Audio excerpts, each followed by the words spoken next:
नमस्कार, मैं हूँ जूही और आप देख रहे हैं रॉयल शेफ फूड। आज हम दोबारा आपके सामने हैं एक नई शख्सियत के साथ, जो स्वाद की दुनिया में अपना एक अनोखा ही नाम कमाए हैं। और आपको बता दें कि जहाँ बात आती है खाना बनाने की या डिशेज़ बनाने की, तो लोगों के दिमाग में सिर्फ एक ही नाम आता है। और आपको सबसे बड़ी खासियत इनकी ये बता दें कि इनकी जो डिशेज़ हैं, वो काफ़ी बड़ी मैगज़ीन्स में भी बहुत छप चुकी हैं और लोगों के दिलो-दिमाग पर भी छाई हुई हैं। साथ ही साथ ये president of royal Bengal master chef organisation भी चलाते हैं। तो आपकी मुलाकात कराते हैं हमारे आज के नए मेहमान शेफ प्रीतम सरकारी से। बहुत-बहुत स्वागत है सर आपका। आज की जो कहानी है वो आपकी जुबां ही हमारे दर्शक सुनना चाहेंगे। तो शुरू करते हैं सबसे पहले और जानना चाहेंगे कि आखिर कुकिंग की दुनिया में आपने जो कदम रखा वो शुरुआत वो पहला एहसास आपको आया या पहला मन आपका किया कि नहीं आज हमें अब मुझे कुकिंग की ही दुनिया में जाना है। वो शुरुआत कैसे हुई और किस तरह से हुई? सही से देखा जाए तो मैं अपना 7 साल का उम्र से ये खाना बनाना चालू किया था। मम्मी जो है उन्होंने 100 पे 100 ब्लाइंड है। जन्म के बाद हमारा जन्म या मेरा छोटा भाई जो है जन्म के बाद मेरा माँ आज तक हम लोगों को कभी देखा ही नहीं है। हाँ, वो महसूस जी, करता है, ऐसे एक बार छू लेगा, महसूस कर लेगा हम लोग को, लेकिन उन्होंने कभी आज तक हम लोग को देखा ही नहीं है। मेरा पापा एक प्लम्बर है, तो मेरा माँ को जानबूझ के ही शादी किया था। तो उसके बाद हम लोग जन्म लिए थे, फिर उसके बाद हम लोग अपना नानी माँ के पास रहते थे। तो जी, क्योंकि उस टाइम हम घर नहीं था, बहुत प्रॉब्लम में हम लोग का ज़िंदगी चल रहा था। तो मेरा नानी माँ का घर में ही थे, मेरा नानी माँ ही खाना बनाता था। तो अचानक उनका एक बार स्ट्रोक हो गया, तब मेरा 7 साल का उम्र था। तो उसके पहले से मेरा नानी माँ बोलता था, मेरा निकनेम है बाबाई, तो मेरे को बोलता था, "बाबाई, तू एक काम कर, कढ़ाई को एक बार हिला दे या थोड़ा मसाला बाँट दे।" हम लोग का उस टाइम बस स्टोन के ऊपर हम लोग सील लोढ़ा बोलते हैं, स्टोन के ऊपर हम लोग बटना बनाते थे अपना जो मसाला होता था, जी, जिंजर जी, गार्लिक पेस्ट वगैरह। तो ये ऐसे उनके पास से सब कुछ सीखे हैं। फिर 7 साल के बाद अचानक मेरा नानी गुज़र जाने का बाद मेरा मम्मी जब 3 हम लोग का जो कल्चर होता है वो खत्म होने का बाद, जब मेरा पहला बार मम्मी ने खाना बनाने गया था, तो भात तो बन गया था लेकिन जो राइस है वो बन गया था, लेकिन हम लोग क्या होता था उस टाइम उतना कुछ नहीं था, राइस कुकर या प्रेशर कुकर ये सब नहीं था। तो उस टाइम क्या होता था हांडी में भात बना के उनको पलटी मारना पड़ता था। तो जैसे जी, उन्होंने ऐसे उल्टा किया तो पूरा का पूरा उनके बदन के ऊपर गिर गया था। फिर उस टाइम मेरा पापा को आके अस्पताल ले जाना पड़ा। फिर धीरे-धीरे मैंने मम्मी को बोला एक काम करते हैं हम आप भात बटा दीजिए, हम उसको पार्टी कर देंगे। तो वही करते-करते 7 साल से एक्चुअली हमने खाना बनाना चालू किए थे। फिर धीरे-धीरे, धीरे-धीरे बंगाली खाना जितना होता है बनाता हूँ।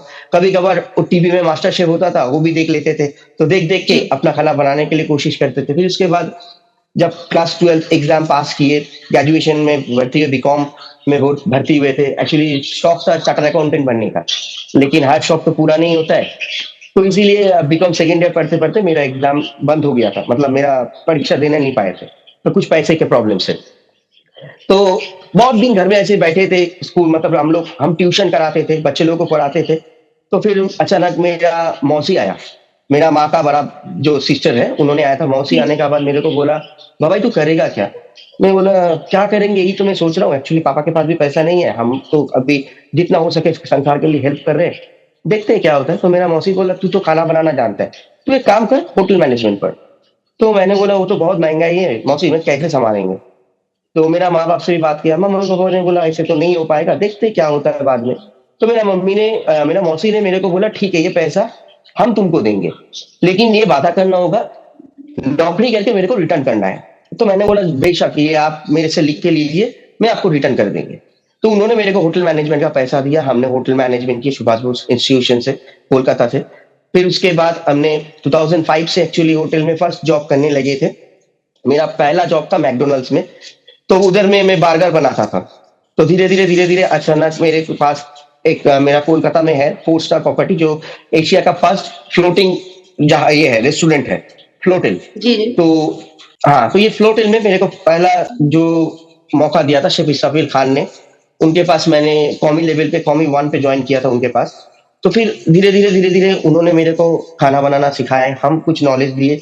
ऐसे करते-करते जब खाने के ऊपर थोड़ा-सा मतलब और कुछ सीखने का कोशिश किया, दूसरा आउटलेट किया, दूसरा इधर गया, कुछ गूगल से भी सर्च करके बनाते थे, कुछ मास्टर शेफ लोगों से बातचीत करके उन लोगों के पास से रेसिपी लेते थे।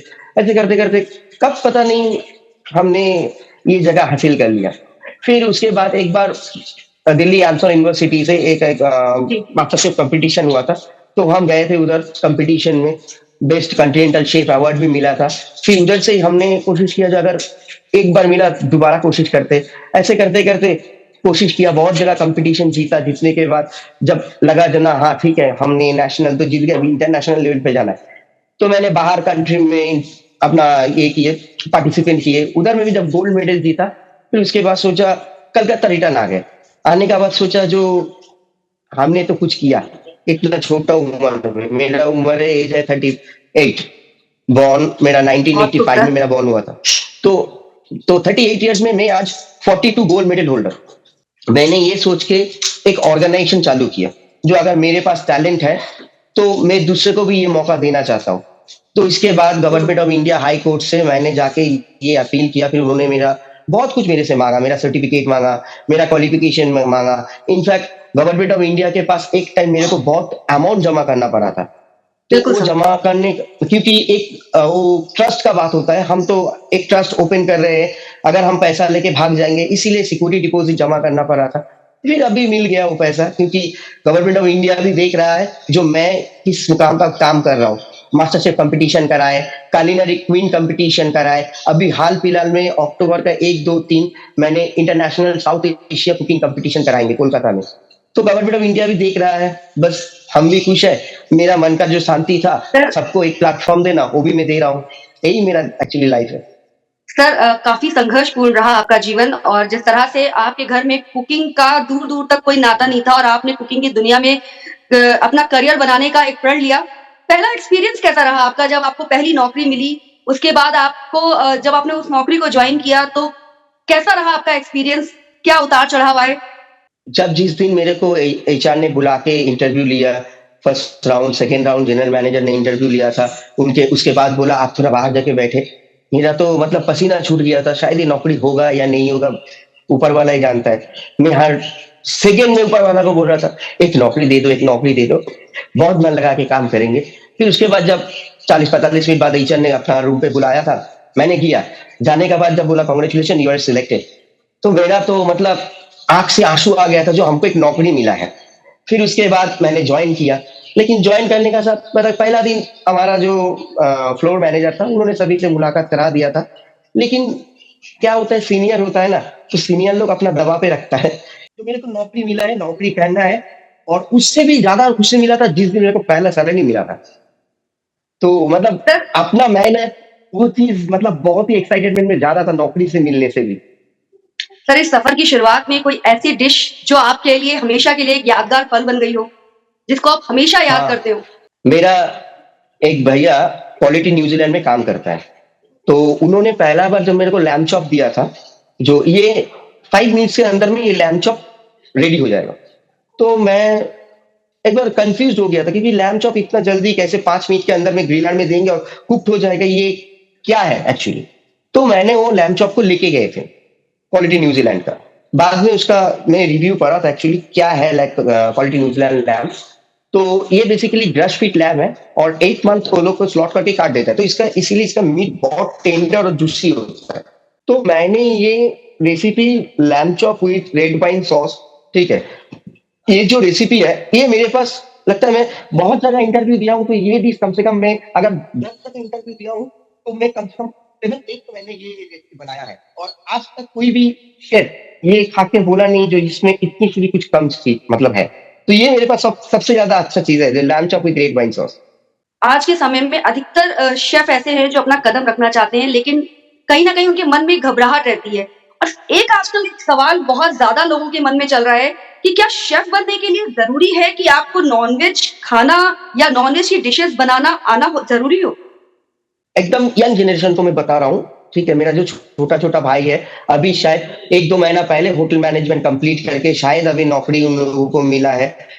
तो मैं उन लोगों को एक ही बात बताएँगे देखो, उतार-चढ़ाव तो आता ही है और एक चीज़ हम लोगों को भी दिमाग में रखना है, जो हमको इस मुकाम से जीतना है। अगर उस दिन मेरा सीनियर लोग अगर प्रेशर कर रहा था, मैं वो चीज़ छोड़ के चले जाता, तो आज शायद मैं मास्टर शेफ़ प्रीतम सरकार नहीं बनता। अगर बिल्कुल नेशनल सर। में 10 मास्टर शेफ़ हैं, तो उसमें मेरा नाम है ही है, ठीक है? पहला बात। वर्ल्ड में अमेरिकन बिजनेस मैगजीन वर्ल्ड में 100 शेफ में मेरे को सिलेक्ट किया है। मेरा ऑलरेडी आर्टिकल्स आ गया है उनका पेज में, मैं अभी तक पब्लिश नहीं किया हूँ, एक दो दिन के अंदर में पब्लिश कर देंगे, आप लोगों को भी भेजा हूँ। तो अगर उस दिन मैं सोच लेता तो शायद मैं आज इस मुकाम तक नहीं पहुंचता, लेकिन उसको अगर सही तरीके से हासिल कर लेना, वो टेक्निक अगर सीख जाएगा वो लोग, तो सीनियर भी ना उसको गले लगा के बोलेगा भाई तू शेर है। तो बिल्कुल सर। कभी भी झुकना नहीं चाहिए, उल्टा जिस काम के लिए हमने आए हैं उस काम को अगर गले लगा लेंगे, उस काम को अगर अपना सब कुछ मान लेंगे ना, तो सीनियर भी अपने पास सर झुका देगा, ये मैं जानता हूँ, क्योंकि ये मेरे साथ हुआ था। बहुत सही कहा सर आपने। सर इस संघर्ष के दौरान आपको सपोर्ट किस-किस का मिला? फैमिली मेंबर्स, फ्रेंड्स, कौन वो लोग जिन्होंने आपको हरदम इस चीज़ के लिए मतलब मोटिवेट करते रहे कि नहीं तू कर, मैं पीछे हूँ तेरे। ये जो शब्द होते हैं ये बहुत ही मोटिवेशनल शब्द होते हैं। तो वो कौन से लोग रहे जिनका आपको सहयोग मिला? जिस दिन मेरा मौसी ने पैसा दिया था, मेरा माँ मेरे हाथ पकड़ के ऑटो में बैठा के लेके गया था। मेरा माँ देखने नहीं पाता ना, तो मेरे को हाथ पकड़ के लेके जाना पड़ा था, क्योंकि एक्चुअली गार्जियन सिग्नेचर करना पड़ेगा। तो मैं पहले ही उधर बात कर चुका था, जो मेरा पापा पढ़ाई लिखाई नहीं जानता है और मेरा मम्मी ब्लाइंड है, वो टिप्स से खरीदेगा, एकदम थंबे से प्रिंट देगा, बोलो वो उसमें ही चलेगा। तो मेरा मम्मी को लेके जा रहा था जिस टाइम, मेरा मम्मी हर ऐसा मूवमेंट नहीं किया। ऑफिस में भी घुसने का बाद मेरा मम्मी रो रहा था, प्रिंसिपल ने बोला था प्लीज आप आँख पोंछ लीजिए। तो मेरा माँ हर जितना दिन मैंने नौकरी नहीं मिला उतना दिन मेरा माँ एक ही बात बोला था, इधर नौकरी मिलने के बाद आज भी बोलता है, जो जो भी करना ईमानदारी से करना और दिल लगा के करना। तो सबसे पहला सपोर्ट तो मेरा माँ ने किया था, फिर उसके बाद मेरा मौसी। तो आज मेरा मौसी शायद उस दिन अगर मेरे को हेल्प नहीं करता तो मेरा आज नाम निशान इस इंडस्ट्री में नहीं होता। आज उन्होंने जो हेल्प किया था वो, और एक बात है मैंने जो बोलना भूल गया था, मेरा पहला पैसा तो मिला था सैलरी, फिर वो सैलरी को लेके मैंने सबसे पहले माँ के पास गया था। माँ ने बोला मौसी को दे के आ, ठीक है, मैंने उनको देने गया था, उन्होंने बोला एक साथ मेरे को पैसा देना रिटर्न। तो जब एक साथ जमा था उनको रिटर्न करने गया था, उन्होंने लिया नहीं था मेरे पास से। वो पैसा आज तक मेरे पास पड़ा हुआ है, वो 500 का नोट अभी रिजेक्ट हो गया, लेकिन वो पैसा अभी भी मेरे पास ही पड़ा हुआ है। तो मौसी भी बहुत हर सही टाइम सर। एक ही बात बोलता था, पापा पढ़ाई लिखाई नहीं जानता है, मम्मी देख नहीं पाता है, संसार तेरे को ही चलाना है, तेरे नीचे कोई है छोटा भाई है उसको भी देखना पड़ेगा, तो ऐसा काम कर बाबाई जिसमें तेरा नाम हो जाए। मैं उनका सपोर्ट तो हर टाइम मिला, मेरा मम्मी का मिला। और एक एक मेरा बहुत ही करीब एक मतलब फ्रेंड थी, तो नाम नहीं बताएंगे, वो एक औरत है अभी। तो वो मेरे को इतना सपोर्ट किया था, ऐसा टाइम था जो मेरे पास ऑटो का भी पैसा नहीं था जाने के लिए, खाने के लिए टिफिन का पैसा नहीं था, लेकिन वो मेरे को हर टाइम अपने जेब से पैसा देता था, तू जा तू पर तू कर। तो वो भी मेरे को बहुत हेल्प किया था। ये तीनों आदमी का एहसान मैं कभी चुकता नहीं कर पाएंगे शायद। सर इस दौरान आपने इतना अच्छा मुकाम हासिल किया, इतने संघर्ष किए, इतने लोगों का आशीर्वाद भी आपको मिला, लोगों का प्यार भी मिला। क्या-क्या अचीवमेंट्स रही आपकी? अब तक आपने कितने जो है कॉम्पिटिशन्स जीते हैं? और वो कौन से कॉम्पिटिशन्स रहे जहाँ आपको जीतने का जज़्बा था लेकिन हार हासिल हुई? कुछ इसके बारे में हमसे साझा कीजिए अपने अनुभव। मैं अभी काफी सारे कंट्री का ब्रांड एम्बेसडर हूँ। जैसे बांग्लादेश का मैं ब्रांड एम्बेसडर हूँ, इटाली का हूँ, मैं रशिया का हूँ, बहरीन का हूँ, फिलीपींस का हूँ। तो काफी सारे मैं ब्रांड एम्बेसडर हूँ। इनफैक्ट आज ही मेरे को एनजीओ अवार्ड सेरेमनी से मेरे को कलकत्ता का ब्रांड एम्बेसडर बनाया गया है। तो बहुत-बहुत मैं मुबारक हो काफ़ी सर। हाँ, मैं ये सब बहुत कुछ अचीव किया हूँ। इनफैक्ट मैंने बांग्लादेश से भी कॉम्पिटिशन जीता हूँ। मैंने आपका इटाली, माल्टा से भी कॉम्पिटिशन जीता हूँ। लेकिन मेरे इंडिया में तो काफ़ी सारी जगह, चेन्नई में हो गया आपका, दिल्ली में हो गया, मुंबई में हो गया, महाराष्ट्र में हो गया, ये सब जगह मैं कॉम्पिटिशन किया हूँ, मैं जीत चुका हूँ। जीतने के बाद एक जगह मेरे को अफ़सोस अभी भी रह गया, शायद उस दिन मेरा अगर और कुछ अच्छा देता तो सही होता। बस मेरा जो मार्क्स था मैं उसमें सैटिस्फाई नहीं था, लेकिन क्या करेंगे, मानना पड़ेगा। तो वो है बिल्कुल सर। मेरे साथ ही, हाँ मेरे साथ ही हुआ था, वो मेरा ही स्टेट में कोलकाता में। एक बार आईटी सोनार बांग्ला एक बार कुकिंग कंपटीशन कराया था, तो मैं उस टाइम गया था। एक्चुअली मेरे अंदर में कॉन्फिडेंस आ गया था मैं जीत जाएंगे, ठीक है, वही कॉन्फिडेंस लेवल ही मेरा सर्वनाश कर दिया था, इसलिए मैं जीत नहीं पाया। लेकिन यही ख्वाहिश रह गया जो मैं अपना ग्राउंड पे कुछ नहीं कर पाया, लेकिन जरूर यानी एक कि दिन सर कुछ करके दिखाएंगे। कॉन्फिडेंस होना चाहिए बट ओवर कॉन्फिडेंस नहीं होना चाहिए। फौज लोग मरता है तो उसका कफन के ऊपर इंडियन फ्लैग रहता है। कभी अगर हम भी मर जाए तो ये सपना पूरा कर देना कोई, अरे सर, और कुछ नहीं। ये अपना ऑर्गेनाइजेशन का जो फ्लैग है वो मेरा छाती के ऊपर रहना चाहिए मंडे का टाइम। सर आपकी बात लोग सुन रहे होंगे, ज़रूर आपका ये सपना भी पूरा होगा। आगे बढ़ते हैं। Thank you. कोई ऐसी हाँ डिश बोलिए। जिसको बनाते समय आपको बड़ा फनी मोमेंट से गुजरना पड़ा हो? वो तो मैं हर डिश में फनी मोमेंट पे दिखता हूँ, क्योंकि मेरे पास खाना बनाना एक पैशन है। वो 10 घंटा का ड्यूटी नहीं है। मैं कुछ भी काम करता हूँ हंस के, मतलब गा के, ऐसे करते करते मैं खाना बनाता हूँ। कब खाना बन जाता है मैं खुद को भी पता नहीं है। लेकिन कभी कभार पेशेंट लेता हूँ, उतना भी पेशेंट नहीं लेता हूँ, क्योंकि मैं जानता हूँ मैं सही टाइम पे खाना रेडी कर देंगे। आज के नौजवान जो हैं वो खाना चाहते तो बहुत स्वादिष्ट हैं, लेकिन खाना बनाने से कतराते हैं क्योंकि उनको ऐसा लगता है कि खाना बनाना एक युद्ध लड़ने के बराबर है। तो इसके लिए आप उनको क्या कहना चाहेंगे? आज अगर शायद इंडियन फोर्स अगर यही सोचता जो गोली लग जाएगा तो वो लोग बॉर्डर में काम नहीं करता।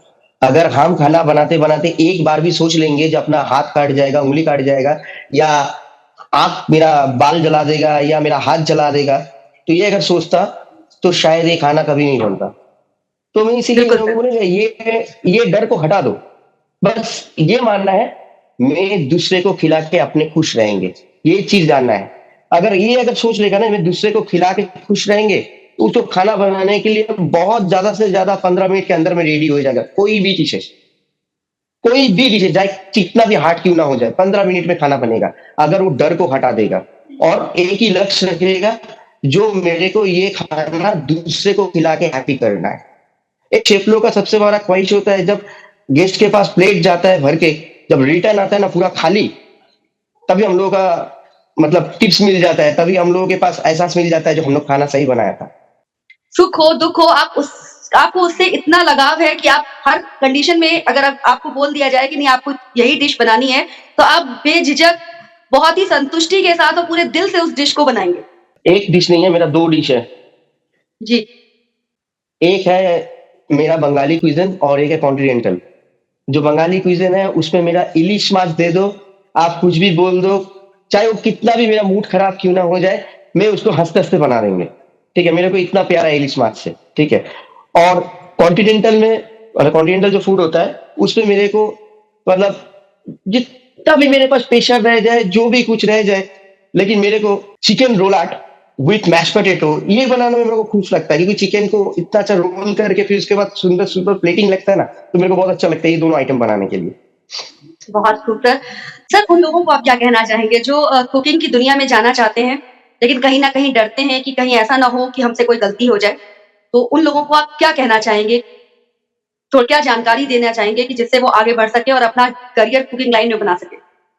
छोटा-सा आपको एग्ज़ाम्पल दे रहा हूँ। आपने शायद रॉबर्ट ब्रूस का एक हमारे पास ये था इंग्लिश में, उनका पूरा लाइफ हिस्ट्री था रॉबर्ट ब्रूस। उन्होंने जी। एक स्टेट का राजा था, तो उन्होंने जब अपना किंगडम छोड़ के एक पत्थर की गुहा में चले गया था, और कुछ दिन जाने का बाद वो सोचा था जो हम क्या करेंगे? इधर ही अपना ज़िंदगी गुज़ार लेंगे, हम तो एक राजा है। तो यही सोचते थे उसका और भी ज़्यादा दिन चले गया। फिर अचानक एक स्पाइडर ने अपना नेट बुनना चालू कर दिया। तो स्पाइडर बार-बार जब नेट बुनने के लिए कोशिश कर रहा है, तो वो बार-बार गिर जा रहा है नीचे। तो रॉबर्ट ब्रूस ने तो शायद वो कर नहीं पाएगा, लेकिन दूसरा दिन जब सुबह हुआ था, तो स्पाइडर ने नेट बना दिया। तो इस इंडस्ट्री में तो बहुत कुछ आएगा, बहुत प्रेशर आएगा, ओवर टाइम करना पड़ेगा, आपको हार्ड मेहनत करना पड़ेगा, चाहे शेफ लोगों के पास से 2-3 खराब शब्द क्यों ना सुनना पड़े। लेकिन हम एक बात बोलेंगे, शेफ लोग शायद खराब शब्द बोलता है, लेकिन उसको अगर दिल पे नहीं लेके, अगर सॉरी मन पे नहीं लेके अगर दिल पे ले लेना, जो मेरे को मेरा गुरुजी ने कुछ आशीर्वाद दिया है, हमने मेरे बिल्कुल। अभी तो बहुत ही कम होता है। हमारे टाइम पे जो शेफ लोग था बहुत कुछ चिल्लाता था, बहुत कुछ, इनतक मेरे को मारा भी है, ऐसा शेफ था। तो अगर वही मैं सोच लेता, जिस दिन उन्होंने मारा था मैंने शायद थोड़ा सा तकलीफ किया था, तो उन्होंने मेरे को मार दिया, फिर आज सोचता हूँ वो मेरे लिए आशीर्वाद था। शायद मैं अभी भी उनको फ़ोन करके बोलता हूँ, और एक बार मिल जाता आपको देखने के लिए, एक बार आपसे और मार खा लेते, तो मेरा शायद और कुछ सीख लेते। तो यही है, बहुत कुछ होगा ज़िंदगी में। अगर अपने आप मन में अगर सोच लेंगे जो हमसे हो पाएगा, ये चीज़ सोच लेंगे ना, तो हम उसी दिन ही हार जाएँगे। तो मेरे ख्याल से ये सोचना चाहिए इसको हम जीत के ही दिखाएंगे, चाहे बिल्कुल कितना सर। भी मेरे पास प्रॉब्लम ना आ जाए, तो वो आगे जरूर बन पाएगा। अगर मैं अभी भी बता रहा हूँ, उस दिन अगर हम छोड़ के होटल इंडस्ट्री चले जाते, तो आज मैं इस जगह पे नहीं पहुंचते, आज मेरा इंटरव्यू आप नहीं लेते, आज मेरा बिल्कुल, नाम बिल्कुल सर। इतना बड़े बड़े मैगजीन में नहीं आता। तो इसीलिए लड़ना पड़ेगा। जब लड़ते लड़ते तुम खुद जीत जाओगे ना, तुम्हारे सामने सारा दुनिया झुक जाएगा। तो हौसला मत हारो, उसको कायम बहुत खूब रखो, सर। यही मैं जानता हूँ। ये जानना चाहेंगे हम कि कितनी बार आपको डांट पड़ी अपने गुरु से, कितनी बार आपने गलतियां की, उन गलतियों को किस तरह से सुधारा? मैं अपना गुरु के पास ऐसा दिन नहीं गया, मतलब उनके साथ मैंने 2 साल काम किया था, 2 साल में ऐसा दिन नहीं गया तो जो उनके पास से मैं डांट सुनना नहीं। कुछ भी नहीं करता हूँ तो भी डांट सुनना पड़ता था। खड़ा क्यों है, काम क्यों नहीं कर रहा है, कभी तो किया हुआ है, कहाँ किया हुआ है, अरे चल दिखाता है, कहीं ना कहीं तो वो एक तो काम मेरे को दिखा देगा, चाहे कोई भी शिक्षण का। तो उनके पास हर दिन मेरे को डांट खाना पड़ा, लेकिन ये भी नहीं बोलेंगे जो उन्होंने कभी भी मेरे आके ऐसा भी दिन किया है, मेरे पास खड़ा होके मेरा पीठ पे ऐसा सब हाथ लगा के बोला, बेटा तू हीरो है, एक दिन बहुत आगे जाएगा। ये भी ऐसा बहुत दिन उन्होंने बोला है, लेकिन उससे ज्यादा था डांट। अरे बाप रे बाप, क्या मेरे को डांटता था। एक दिन तो गुस्से में मार ही दिया था उन्होंने मेरे को। तो जो भी है, मैं बहुत छोटा, एक्चुअली यंग जनरेशन में मैं भी बहुत शरारत करती थी शेफ लोगों के साथ। तो एक्चुअली काम भी अच्छा करता था ना, तो उन लोगों के साथ मिल भी गया था। वही जब मिल गया था तब हम भी सबसे छोटे थे, हमको क्या बोलना है हमको पता नहीं था उस टाइम, हम भी उल्टा पुल्टा उनमें से बोल देता था, फिर उन लोग डांटता था। ऐसा बहुत कुछ होता था हमारे साथ। और बस यही, और क्या, और बोलिए। सर हमारे आज के show zero to hero show में आपको आज अपने अनुभव साझा करने का मौका मिला, कैसा फील हो रहा है? थैंक यू आप लोगों को भी, जीरो टू हीरो इस पार्टिसिपेंट में मेरे को अब मतलब इस जगह देने के लिए। आप लोग क्या बताएं, ये सब राज ना शायद दुनिया नहीं जानता है। दुनिया देखता है अभी मेरा फ्रेम बन गया है, मैं मास्टर शेफ बन गया हूँ, लेकिन हकीकत क्या है ये आदमी नहीं जानता है। तो आज ये हकीकत आप लोगों के दौरान जितना भी मेरा मतलब ये चीज आप लोग मतलब जो भी श्रोताएं होगा, जो भी सुनेगा, वो लोग ये सोचेगा जो एक फ्रेम बनाने के लिए उसके पीछे उसको कितना मेहनत करना पड़ा था। तो ये बोल पाके ना मेरे को भी थोड़ा एहसास मिल रहा है, चलो आज मेरा सपना सच हुआ। जो किसी के ना किसी के पास तो ये बात गया है, जो जानता नहीं है वो भी आज जान जाएगा। जो इतना पुअर फैमिली से आज एक मुकाम तक पहुंच गया वो, लेकिन वो पुराना बात कभी भूला नहीं, तो ये भी आदमी ये सोच लेगा। बहुत बहुत धन्यवाद सर आपका, आप हमारे शो में आए, आपने हमारे साथ अपने अनुभव साझा किए। थैंक यू, आपको भी नमस्कार। ये थे हमारे आज के शो जीरो टू हीरो के मेहमान मास्टर शेफ प्रीतम सरकारी, जिन्होंने अपना एक अलग ही नाम स्वाद की दुनिया में बनाया है। इन्होंने कई गोल्ड मेडल जीते हैं, साथ ही साथ कई देशों के ये एम्बेसडर भी बन चुके हैं और अपना एक ऑर्गेनाइजेशन भी चला रहे हैं। आज इन्होंने हमारे साथ अपने खट्टे मीठे संघर्ष भरे सारे अनुभव साझा किए और साथ ही साथ आपको भी बताया कि अगर आप भी चाहते हैं करियर में अपना करियर स्वाद की दुनिया में बनाना, तो घबराने की जरूरत नहीं है, सिर्फ आपके अंदर हिम्मत होनी चाहिए। क्योंकि कहा जाता है कि अगर करने का जज्बा है तो इंसान ठोकरें खाकर भी पर्वत के शिखर को छूने की हिम्मत रखता है। तो दोस्तों, आप प्रीतम सरकार जी के दिए हुए टिप्स को जरूर आजमाएं और आगे बढ़ने की अपने अंदर का जो जज्बा है उसको जगाए रखें। बाकी अगले शो में, अगले एपिसोड में हम आपको एक नई शख्सियत से मिलवाएंगे। तब तक मुझे दीजिए इजाजत और आप देखते रहिए रॉयल शेफ।